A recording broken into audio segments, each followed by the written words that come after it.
Muito bom dia, bom fim de semana. É sexta-feira, dia de Visto de Fora, a análise dos temas da semana com sotaque, ou diria com accent, ou com acento.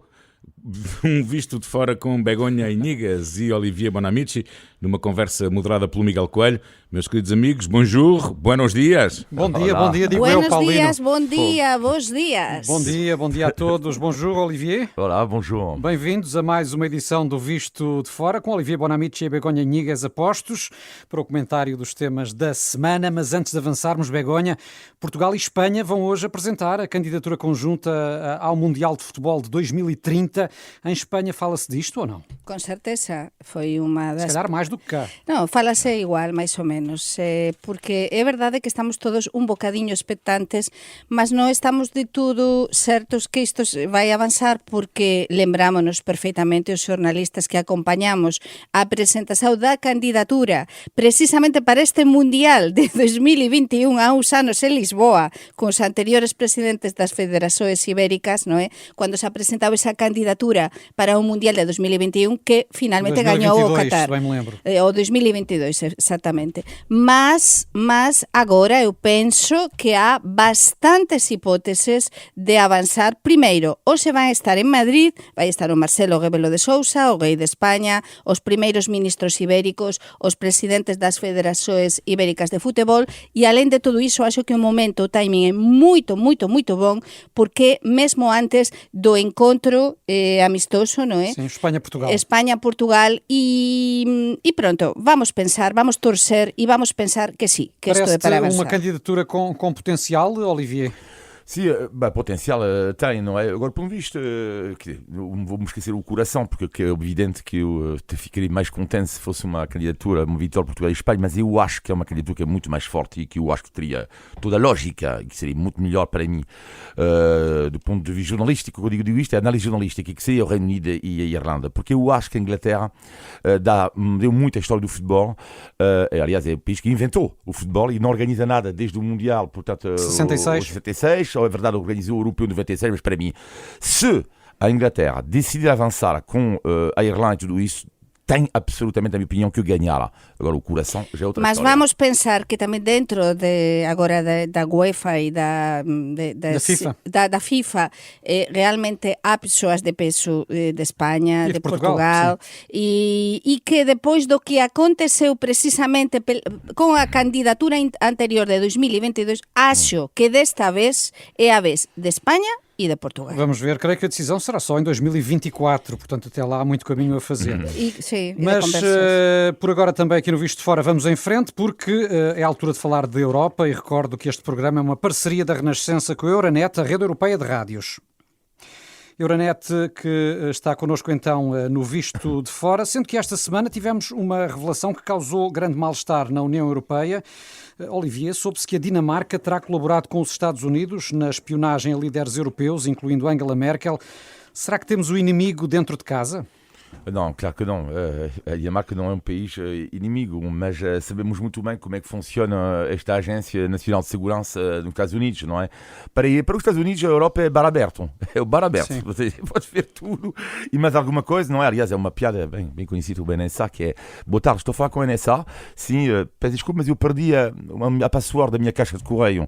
E o homem da NSA responde: sim, claro, a gente já envia através do SMS. Sim. NSA, Agência Nacional de Segurança dos Estados Unidos. Exato, e exatamente isso. Portanto, é por trás de uma ideia boa, que é: vamos controlar um pouco isto na luta contra o terrorismo, na luta contra a corrupção. Neste momento há, de facto, espionagem de graves a nível económico, que é isto que neste momento a espionagem se trata neste momento, não é? Portanto, para responder à tua pergunta, não me surpreende, e é algo que infelizmente vai continuar. Mas isto, Begonha, não deixa de abalar a confiança entre os parceiros europeus, ou não? Mas os parceiros europeus sabem que espionagem existiu sempre e existirá, não é? E entre os países, eu acho que há muitos tipos de espionagem. Sim, nós, por exemplo, não nos preocupamos aqui que nos ouçam, não é? Esperamos que nos ouçam. Todos, de algum jeito, sim, nós, mas a todos os níveis, a níveis diplomáticos, entre os diferentes países, há diferentes níveis também de espionagem. Portanto, isto, dentro do que son as relaxoes entre os diferentes países e as relaxoes transatlánticas é algo, eu acho que é moito normal, só que agora se revelou, non é? Mas sempre existiu espionaxe e vai continuar a existir. Só se torna um facto quando vem a público. Quando vem a público, mas existe mesmo e até entre os parceiros europeus. Tenho aqui outro tema sobre o qual gostava de ouvi-los. Esta semana voltou a falar-se na proposta de cobrar impostos às empresas de uma forma mais equitativa, com a criação de um IRC mínimo à escala mundial. Isto, claro, a pensar sobretudo nos bancos e nas grandes multinacionais. Em que é que isto podia ter resultados práticos, Olivier? Mais dinheiro para os Estados, e os Estados, sobretudo durante esta pandemia, precisam absolutamente de mais dinheiro e de mais impostos também. Ora, hoje em dia sabemos que os multinacionais podem escolher à vontade onde vão ficar, vão pagar os impostos, não é? Os países onde há uma fiscalidade mais baixa, onde até para algumas multinacionais em paraísos fiscais.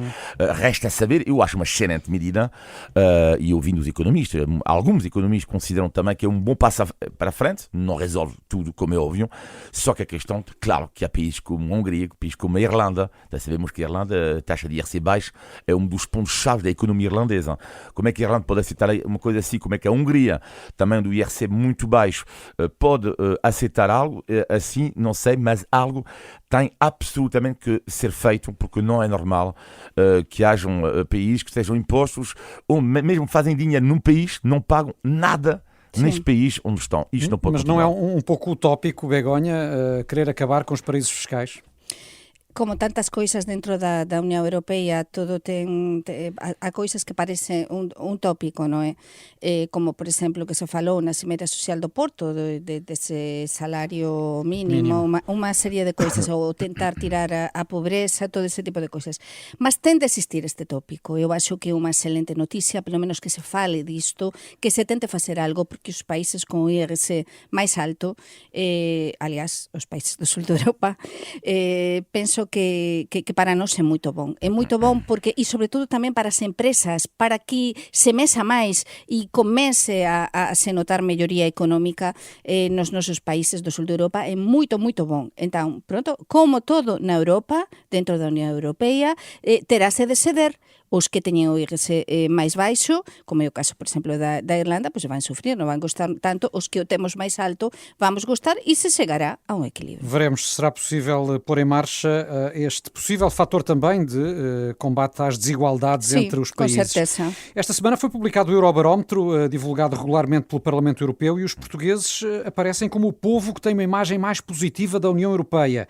84%, quando a média dos 27 não vai além dos 48%. O que é que explicará, Olivier, este entusiasmo dos portugueses pela Europa comunitária? Eu diria que, sabemos que as ligações históricas que há entre Portugal e a Europa, e a sensação em Portugal, muitas vezes, que há dentro das pessoas, que com a Europa estamos mais fortes do que sem a Europa. Este é o primeiro ponto. Mas eu diria, sobretudo, na minha opinião, porque não existe na política portuguesa, ao contrário de outros países, vozes anti-europeias. Ou seja, normalmente nos outros países, as pessoas mais céticas em relação à Europa são os partidos mais extremistas. Ora, em Portugal, mesmo a própria extrema-direita e uma parte da extrema-esquerda tem um discurso bastante suavizado em relação à Europa. O mesmo, por exemplo, acontece em França com Le Pen, quando perde contra o Macron, as eleições era claramente contra a Europa. Era a favor da saída da União Europeia. Hoje em dia já não é o caso. Salvini é igual. E os partidos mais extremistas, por assim dizer, suavizaram mesmo. A partir do momento em que na classe política tu não tens ninguém que representa este cepticismo que alguns podem ter, como evidente, isto se reflete também no povo. Begonha? Sí, para mí é algo, non me sorprende porque desde que eu comecei a morar cá 17 anos a unha coisa está claro que os portugueses ollan moito para fora. Neste vista de fora que ollamos para Portugal desde fora, sempre há un interese, sempre houve, pelo menos desde que eu moro cá. O que é que dizem de nós? Sí, fálase moito do que acontece lá fora, há programas como este, con estranxeiros e tamén, aliás, nas televisores, é dizer, sí que há un interese com as notícias internacionais. Portanto, há também uma ambição dos portugueses em fazer parte da Europa. Uma ambição, O mesmo aconteceu en España, mas penso que en España non é tan significativo, non é? Há moitos españois que acreditamos na Unión Europea, non é? Que achamos que é fundamental o que fez a Unión Europea para nós, aliás, para a Unión Europea como tal, mas é normal para min que se sean os portugueses, primeiro que son os que fican máis no oeste da Europa, non é? Que é normal que ollen para a Europa como uma oportunidade e como algo muito bom. E agora vamos também olhar para a África, porque cada vez mais os países europeus, ex-colonizadores, procuram corrigir o passado colonial. A França tem procurado o perdão do Ruanda, por exemplo, e esta semana também a Alemanha anunciou inclusive um cheque de 1.000 milhões de euros para a Namíbia como compensação pelas mortes na antiga colónia africana. É possível, Olivier, acertar desta forma? Contas com a história? Não, desta forma não sei. Agora eu queria enaltecer aqui um país que eu acho extraordinário, que é a Alemanha. Porque a França, tu disseste, procura o perdão, mas a França nem pediu perdão. A França não pediu perdão. A França assumiu a sua responsabilidade, ou seja, nem culpabilidade, nem pediu perdão. A responsabilidade já é outra coisa. Mas a Alemanha foi mais longe. Reconheceu a existência do genocídio na Namíbia. Eu digo-te uma coisa, a Alemanha, ultimamente, apercebeu-se que era uma das grandes potências coloniais da história. Às vezes nós esquecemos nisso, pensamos em Portugal, pensamos a França, e esquecemos que a Alemanha foi uma grande potência colonial.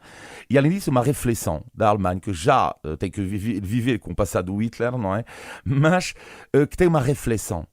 E há cada vez mais livros na Alemanha sobre como é que massacramos os povos da Polinésia. O que é que eles fizeram na Namíbia é inacreditável. E porquê que raio eu nunca ouvi isto em livro nenhum? Porquê? Porquê que nos tentaram ocultar? Mas porquê que não se fala dos massacres feitos por países colonizadores? Sem entrar na paranoia, na autoflagelação. Mas eu acho, e queria realçar aqui, que é viver com o teu presente e o teu futuro é também viver com o teu passado. E eu acho a atitude ultra nobre por parte da Alemanha. Que é um sentimento, porventura, Begonha, menos presente nos países ibéricos, ou não? Não concordo. Eu vou analisar a história e avaliar a história. E para min a solución non só é pagar con diñeiro, sino actuar. E temos o exemplo da España, e está a falar unha historiadora, temos o exemplo da España. A España colonialmente misturouse cos povos de América Latina. E desa mistura surxiran razas, mistura de razas, mantévense a cultura deses povos e enalteceuse esa cultura. Mas pelo caminho também houve massacres como todo, mas não houve. Pomos, por exemplo, o exemplo dos Estados Unidos. Que aconteceu nos Estados Unidos? Masacráronse a todos os indios. A quase todos os indios, e esa cultura ficou para fora e prevaleceu, por exemplo, a cultura inglesa ou a francesa. No caso da España, e tamén aliás aconteceu con Portugal, non é? Nos diferentes países, porque a cultura colonial ibérica, eu acho que é un exemplo de como é que nos misturamos, países ibéricos, que fomos os primeiros países colonizadores da Europa e do mundo. Nos fomos, do mundo non, porque os chineses antes comezaran, non é? Mas nos fomos os primeiros como tal, e nos misturamos. E acho que nós non precisamos de pagar con diñeiro as nosas antigas colonias. Nos fixemos, e foi un exemplo moito bon. Masacres, é verdade, no século XV e XVI, as coisas e a mentalidade era totalmente diferente. Mas nos demos independencia, aliás, na América Latina, os españois, e xa no século XIX, non é? E, portanto, é un exemplo que non é preciso pagar con diñeiro. Isto era um tema para um programa inteiro, mas temos de avançar mesmo. Eu discordo completamente da Begonha, mas como não vai dar para debate, não vai mesmo. Não vai dar. Então é só dizer que eu discordo completamente. Isto eu posso dizer. Está bem, pois não há coisa a discordar. Gostava de ouvi-los ainda brevemente sobre a evolução da pandemia na Europa, que continua a avançar ao nível do desconfinamento em muitos países europeus, mas uns mais cautelosos do que outros. E voltamos a falar da Alemanha, Olivier, porque é um país que tem uma incidência muito baixa, é atualmente das mais baixas entre os países europeus, mas continua a manter fortes restrições. Sim, porque há pouco elogiei a Alemanha como país. Eu acho que para mim é um grande modelo a vários níveis. Estás prestes a trocar-nos pela Alemanha? Não. Isto não. Na forma na arte de vida sou muito mais. Só se for durante a Oktoberfest, não? Não, mas em outros aspectos eu acho que a Alemanha é um modelo para a Europa. Mas em relação à pandemia, para responder a tua pergunta, eu acho que Angela Merkel não geriu assim tão bem como isso, esta questão da pandemia. Ela foi foi, eu diria, muito em grande na questão europeia, da distribuição do plano de recuperação económica, da atitude que tomou a Alemanha, mas ao nível local, a nível nacional, não geriu-se tão bem como isso. Depois ela teve dificuldade a gerir todas as regiões da Alemanha e, portanto, é uma espécie de trauma agora, porque ela sabe, e depois há eleições em breve também para o partido dela, que vai ser importante, ela sabe que a qualquer erro o seu partido será castigado e, portanto, e não me surpreenda. Mas há, de facto, aqui um grande contraste com o que se passa, por exemplo, em Espanha, Begonha, onde o desconfinamento vai muito avançado. Primeiro, vamos com os dados. A Alemanha tem, hoxe por hoxe, o menor número de contágio da União Europeia. A Espanha, atenção, ouvintes da Renascença, a Espanha xa está quase como Portugal. Portugal, como xa temos falado há tanto tempo neste programa, va contra reloxo ou contra corrente. É dizer, cando o resto dos países teñen moitos contágios, Portugal ten poucos. Cando Portugal ten moitos contágios, o resto teñen poucos. Então, a Alemanha, para min, teve imenso cuidado. De feito, só agora van voltar á escola as crianças, ten pouquísimos casos, que está a acontecer en Portugal. O resto dos países, aliás, Portugal está quase a par con o Reino Unido. O Reino Unido tamén está subindo o número de casos. En Portugal duplicáronse os números de casos nas últimas semanas, como todos sabemos, e no caso da España están a descer moitísimo. Hoxe por hoxe, na Galiza e na Extremadura, por exemplo, estamos xa a menos de 50 casos por 100.000 habitantes, datos consolidados a 15 días. As comunidades autónomas en España que máis casos teñen neste momento, eu estive a ver onten para preparar este programa, é o País Vasco e Rioja, a miña terra, con non chegan a 200 casos por 100.000 habitantes. Quantos casos ten Lisboa neste momento? Quantos casos se preparan para terem no Porto? Por tanto, moita atención, porque España estánse a facer as cousas moderadamente, e é verdade que isto que se noticiou da abertura, por exemplo, de bares e discotecas non vai ser así, porque só as comunidades autónomas que teñan menos de 50 casos por 100.000 habitantes poderán abrir bares o ocio nocturno até às 3 da manhã. E nem todas concordam. Vamos também falar já da pandemia em Portugal. Para já, recordo contudo que estamos no Visto de Fora com o Olivier Bonamici e a Begonha Inigas, e este é um programa em parceria da Renascença com a Euronet, a rede europeia de rádios. Euronet Plus. Sendo que por cá a notícia do momento é mesmo a decisão britânica de retirar Portugal da lista verde de viagens. Isto para o turismo português é escusado dizer que é um desastre, porque é de facto. Compreendem os motivos invocados pelo governo do Reino Unido, ou haverá também, Olivier, razões económicas e políticas, como defendem alguns? Compreendo, não sei, a questão que cabe é uma decisão que é mesmo de Boris Johnson, portanto também a Inglaterra passou por momentos muito complicados, ainda muita preocupação com a variante indiana e agora com esta mutação da variante, não é? Com alguns casos do Nepal, não é?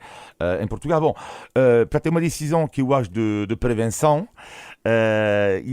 mas a questão é que de facto, portanto, que é uma decisão que eu respeito, a decisão dos ingleses. Agora a questão aqui é o balde de água fria que é para Portugal, em particular para o Algarve, onde há muitos britânicos, e algo de inacreditável, é de terrível.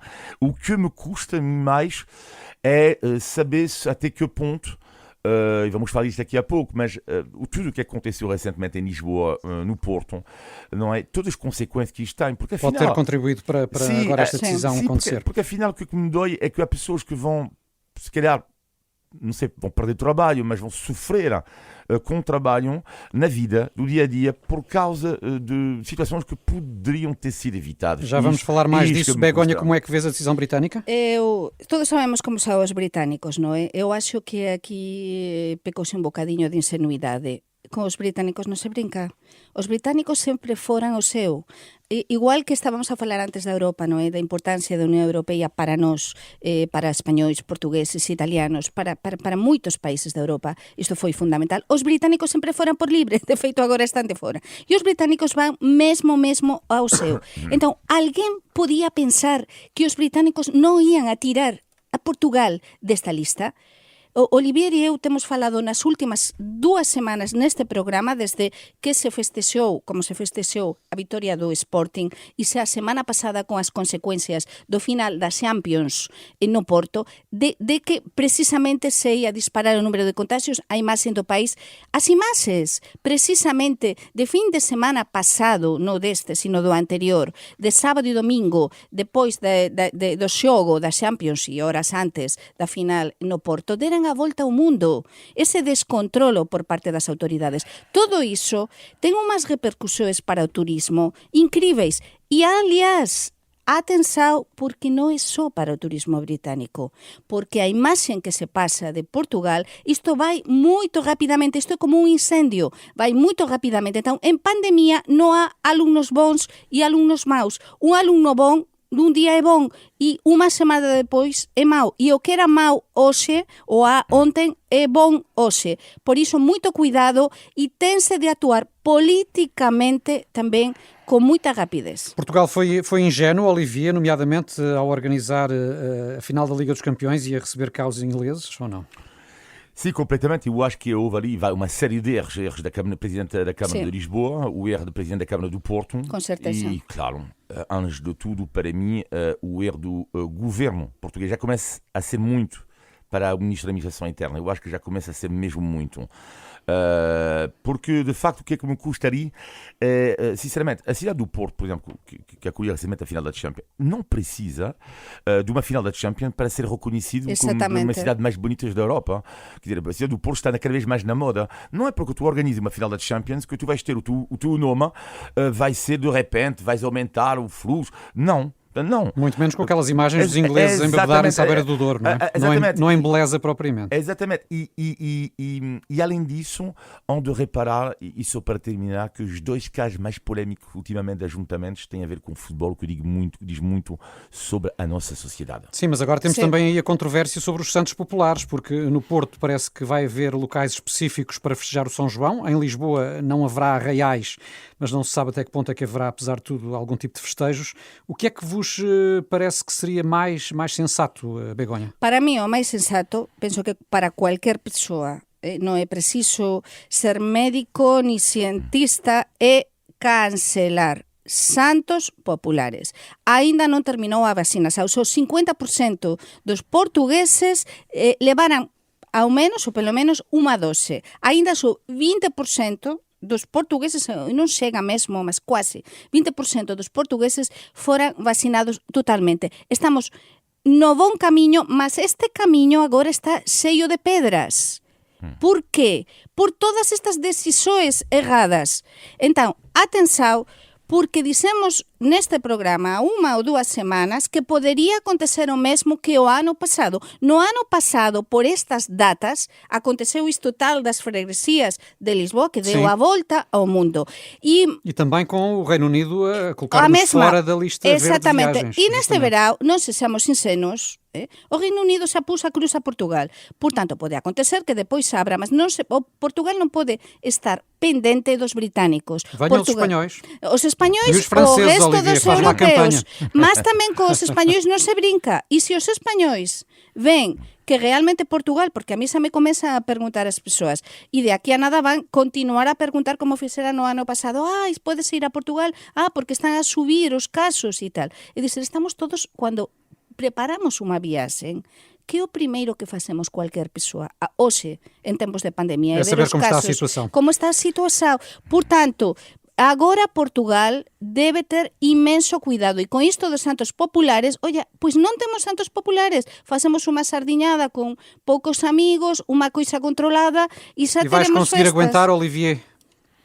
Claro que não ter os Santos Populares. Claro que eu vou, apesar de eu adorar fogo. Claro, a todos gostamos. Santos Populares, mas assim, completamente não tem nada a acrescentar à relação que diz a Begonha. Era mais sensato seria não haver, que estamos quase Exatamente. no fundo, seria um erro tão grave agora estragar tudo. Sim, mas o certo é que o desconfinamento vai continuar, porque o Governo anunciou esta semana mais 2 fases de alívio das medidas, incluindo o fim do teletrabalho obrigatório, também maior lotação nos transportes, alargamento do horário de restaurantes e regresso do público a recintos desportivos, 2 fases, a primeira a partir do dia 14, a segunda a partir do dia 28, tendo em conta que a situação é que é, com a incidência da pandemia a subir, Olivier, não será também um risco?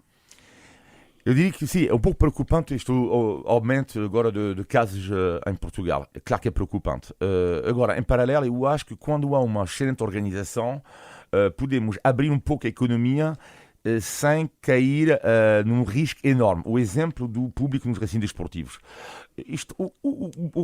Dentro do recinto, não é um pouco como no teatro, no cinema, a partir do momento que há distanciamento social, a partir do momento que há regras que são a ser cumpridas, eu acho que é ótimo abrir. O problema também é que o ajuntamento depois não será apenas no interior do recinto, será antes e depois. Exatamente, mas depois, lá está, cabem depois as autoridades ver, tomar as medidas, mas também não podemos andar ali, tipo, há sítios que estão à procura. E não vamos ter falado disto, mas, por exemplo, as discotecas a mim faz uma confusão. Claro, eu entendo perfeitamente que as discotecas não podem abrir agora, tendo em conta a pandemia, mas por que não haver, lá está, algum espaço um pouco diferente, transformar espaços... Pelo menos ao ar livre no verão, não é? Sim, porque, caramba, as pessoas têm direito a trabalhar também. Então, Begonha? Sí, sin dúbida é o que dice Olivier é así, mas sobre todo, eu entendo perfectamente e até encontro lógico esta apertura, isto que se anunciou, mas, sin dúbida, todo isto ten de ser acompañado moito ben tamén pela fiscalización que tantas veces dicemos. E non ten sido até agora? Non ten sido até agora e nós sabemos que non é así, xa se viu no final da Champions do Porto, non é? Entón, ten de haber unha fiscalización, un controlo policial, un controlo tamén por parte das autoridades. E depois há unha coisa que a mí me faz moita confusao e é o tema dos transportes, o que anunciou o primeiro ministro, non é? Precisamente destas seguintes duas fases de desconfinamento. O aumento da lotação dos transportes. O aumento da lotação. Vamos ver, os transportes é o local onde máis contagios pode haber. E, sobre todo, estes transportes, os comboios, os autocarros, con tantísima xente procedente de diferentes locais. Eu penso que nesta parte, na parte dos transportes, non se fez ben. Entón, é moito cómodo agora ábrese a lotação, digamos, e que e então cada qual, pronto... Esperemos que sejam tidos os maiores cuidados possíveis e que, apesar de tudo, também se encontrem formas de aumentar por favor, sim, as carreiras porque dos transportes, todo isto é bom. Autocarros. Neste momento da pandemia temos de ser todos solidários, não é? E todo nos influencia a uns e aos outros. Begonha e Olivier, vamos avançar. Estamos a 13 minutos das 11 e temos de pôr à prova os vossos conhecimentos sobre a língua portuguesa, porque é a altura do semanalmente aguardado Índice de Tugalidade. Índice de Tugalidade. Falámos há pouco aqui dos santos populares, tanto que gostamos deles, não é? Mas ainda não deve ser desta que podemos festejá-los à vontade. E santos de pau carunchoso, sabem o que são? Meu Deus, santos de pau? Pode-se repetir? Carunchoso. Carunchoso é com caruncho, o bicho da madeira. Faz aqueles buracos na madeira. Há outra expressão semelhante a esta que é santo de pau oco. Querem dizer mais ou menos a mesma coisa. Olha, isto é totalmente novo. Não? Tu tinhas ouvido? Nunca tinha falado disto. Mas acho que o Gui e a Vera, que estão do outro lado, também não tinham ouvido. Ficam a saber. O Miguel inventa expressões. Claro, mas só para vocês. Miguel, é uma expressão muito difícil. antiga, é usada para descrever alguém que se faz pensar por simpático, sem o ser, claro. Uma pessoa assim falsa ou sonsa. Também se usa para descrever uma criança travessa, mas que ao pé de estranhos parece assim muito sossegadinha, mas que na verdade é um santo de pau carunchoso. Deixa-me dar um exemplo. Deixa-me encontrar um exemplo. Não, caso não vou encontrar um exemplo. A ver se eu pode ouvir. Vá! Acertam para a semana. Índice de Tugalidade. Temos de ir ainda ao positivo e ao negativo da semana, na opinião do Olivier e da Begonha. Vamos ao teu negativo, Begonha. Pois o meu negativo aconteceu na pasada segunda-feira. Eu me tiña marcado unha consulta dentária numa coñecida clínica de Lisboa, Clínica Medis, e era a hora que me deran, 9 horas da mañá. Eu estaba lá ás 9 horas, como debe ser, non é? E chego lá e me dice, non, a dentista non ten chegado, está ben? Espera un bocadiño, a todos nos pode acontecer. Eran 9:20 e eu perguntei, mas que é o que acontece? Vamos ligar ao doutora. Non, a doutora está nunha consulta médica, non sei que, tal, non sei se vai conseguir chegar. Esperei até as 9:35 minutos. Non apareceu. E depois alguén me diz, non, está grávida, está nunha consulta médica tamén. Eu saín e encontro a doutora na porta da clínica. E digo, mas que é o que aconteceu? Non sei, foi engano da clínica porque eu entro ás 10. Ninguén até o dia de hoje... Fica a queixa, registada aqui no livro de reclamações do Visto de Fora. Desculpa a Begonha por espera um pedido de desculpas. Olivia, o teu negativo? O negativo será das desigualdades que existem em Portugal neste momento em relação às férias. Ou seja, vou explicar que eu acho que está por causa da pandemia, os portugueses vão ter uma tendência para ficar aqui em Portugal, como é óbvio, mas os estrangeiros vêm na mesma. Alguns, os britânicos talvez sim, não. Sim, exatamente, mas vêm na mesma. O que faz o quê? Que os preços... Estou a ver isto, que estão a ser cada vez mais altos para reservar uma semana de férias. É verdade. É tentar recuperar aquilo que se perdeu ao longo da pandemia. Sim, mas os preços querem mais altos. No outro dia falei que fui à praia jantar, não é? E também fiquei abismado com os preços. E daí que eu digo, olha, a desigualdade perante as férias, que é, ou seja, receio de um país onde o luxo, claro que o luxo em Portugal, sabemos, não é? É o tempo, o clima, a gastronomia. Se estes luxos já não podem ser usufruídos pela população nacional, há lá um caminho que não está correto. Apesar de eu sei que é a lei de procura e da oferta, mas isto preocupa-me estas desigualdades. Muito bem. Fica também aqui assinalado o nosso livro de reclamações. Temos de ir aos positivos. E sobretudo porque neste verão que se avecina, o turismo português, o turismo de proximidade espanhol vai ser fundamental. Então, positivo, Begonha? Positivo são várias pessoas. Marta Casanova, Teresa Cardoso, Bruno Gamos, Albán, Quinta da Corte. Tantos e nós ficamos de fora, Olivia, já viste? Quinta da Corte, no Curaçao do Douro. Para mim é um prazer sempre voltar ao Douro, património da humanidade. Como sabem, eu gosto de bom comer, como Olivier, e de bom beber. E quando o vinho é de excelente qualidade, mas sobretudo as pessoas são acolhedoras.